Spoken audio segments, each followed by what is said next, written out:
You're welcome back. Let's do business now. And starting from the Bank of Ghana, we are told that it will issue on Thursday, October 22, a 1.5 million cedi 3-year fixed-rate bond. Proceeds from the bond will be used to restructure Government of Ghana debt and for maturity settlement. The auction comes a few days after government issued $1 billion Eurobond at a coupon rate of 10.75% hit Bank of Ghana's account. The instrument, which is Ghana cedi denominated, will be issued at par. The bond will bear a coupon rate equal to the highest competitive bid accepted at the auction for the security. The 3-year fixed-rate bond is available on both resident and non-resident investors. Settlement of the bond will take place on the 26th of October 2015.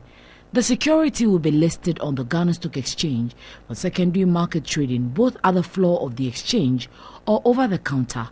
Some experts think this may lead to a crowding out of the domestic market. In other business news, Parliament Select Committee on Communication says it will summon the National Communications Authority over claims that Suba Info Solutions' monitoring of telcos' local and foreign calls has challenges. The committee said after independently verifying claims by the National Communications Authority, it concludes Suba was effectively monitoring revenue flow on behalf of government. Suba Info Solutions' contract with government is to verify telco's revenue flow. By this, Suba is supposed to hook its nodes to the cell sites of the various telecommunication companies and monitor the flow of foreign and local calls. Already, Suba's contract with government under the Communication Service Tax Law spanned over a year. The NCA had made a strong case for the establishment of an interconnect clearinghouse to manage traffic between the telcos and other industry players. Parliament-led committee, however, sought to independently verify the claims of the NCA that Suba had difficulties in effectively doing its work. The committee got conflicting reports. From one side, we were getting the reports that Suba is not properly and physically connected to the points in the network of the operators where they are supposed to be. And on one side, Suba was telling us, we are connected.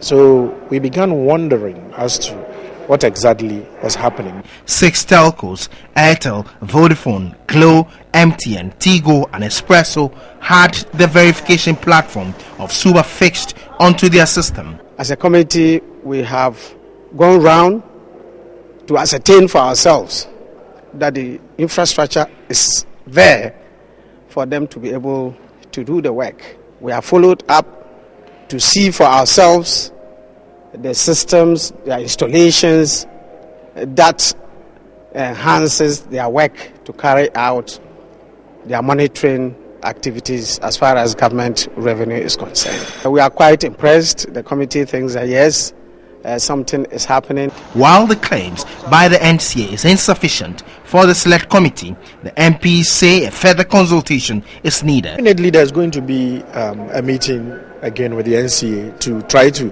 understand their position initially, which seemed to contradict what we've seen today. I mean, we have seen the physical connections as required by law has been implemented.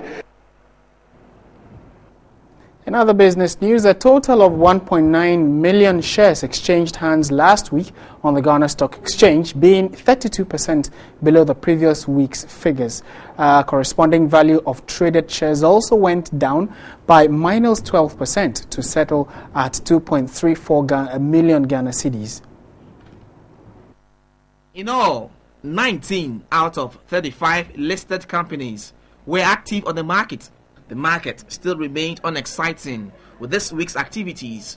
Shares of UT Bank, Camelot Ghana Limited, Mega African Capital Limited, and Grail caused the week's sloppy performance. Investors are still selling off, but that also means that there are also buyers coming to the market. Once prices are reducing, people who already have the equities will want to move out, so they will reduce their losses. But then again, also value investors who are looking for value in equities will also see that once equity prices are coming down, they can find value in those equities and they will come in. So we have seen volumes that are way better than same period last year, though we're in the profit, we're in positive indices last year. We see that the volumes we are doing now are way higher than those times. Total market capitalization of the bourse also declined by 0.07% to 62.06 billion from 62.10 billion Ghana cedis. Market movers for the week includes Carl Bank, Mechanical Lloyd and Societe Generale Ghana Limited. For the equities, we have seen some increases in Carl Bank, and I think it's to be expected because the level Carl Bank is at now, there's a lot of value in the equity. And let me also say that Carl Bank is one of the most liquid stocks on the exchange, and trading currently at a PE of 3 is a very attractive PE or a very attractive equity to get into at this time.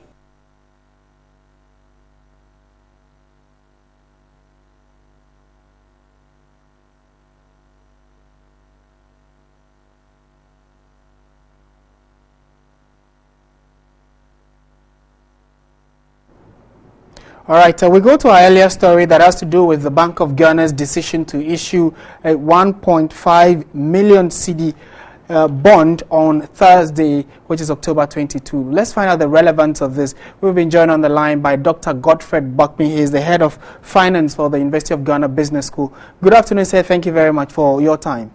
Yes, good afternoon. Can you help us with some level of education on the relevance of governments issuing such a bond? Yeah, I think that at the beginning of the year, there was an indication that government will certainly borrow to finance the budget. If you look at the 2015 budget and the supplementary estimates, there was an admission of funding gap, which must be catered for through borrowing from the domestic market. Even though government had issued a euro bond, there is still the need for some level of borrowing from the domestic market.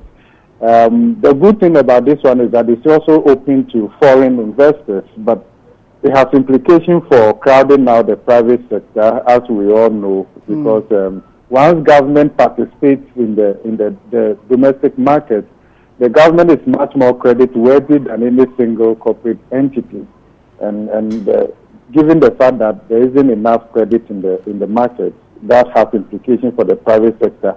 But I think that we also have to take this into consideration because the debt management division of Ministry of Finance has a beautiful debt management strategy in terms of freeing up capital for the private sector. But I think that same effort is effectively undone by the central bank's decision to increase the policy rate as a way of mopping out excess liquidity from the market. So that doesn't leave the private sector with any real hope of financing their activities. Right. The government is also borrowing short term to some extent, and that also has implications for available credit for the private sector.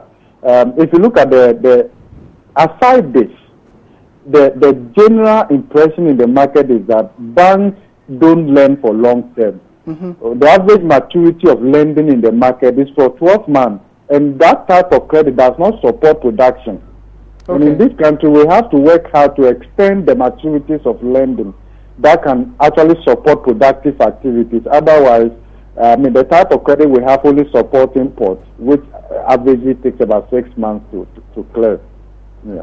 Okay. Thanks for the education. Would have loved to go on further, but we seem to have run out of time on this. But we thank you very much for speaking with us. Dr. Godfred Buckby is the head of finance at the University of Ghana Business School, with his thoughts on government's decision to float some 1.5 million shares for 3 years, which will be the maturity period, on the 22nd of October, which is Thursday. So you might want to get some cash ready if you want to be a part of this. That'll be it for business on Midday Live. We'll be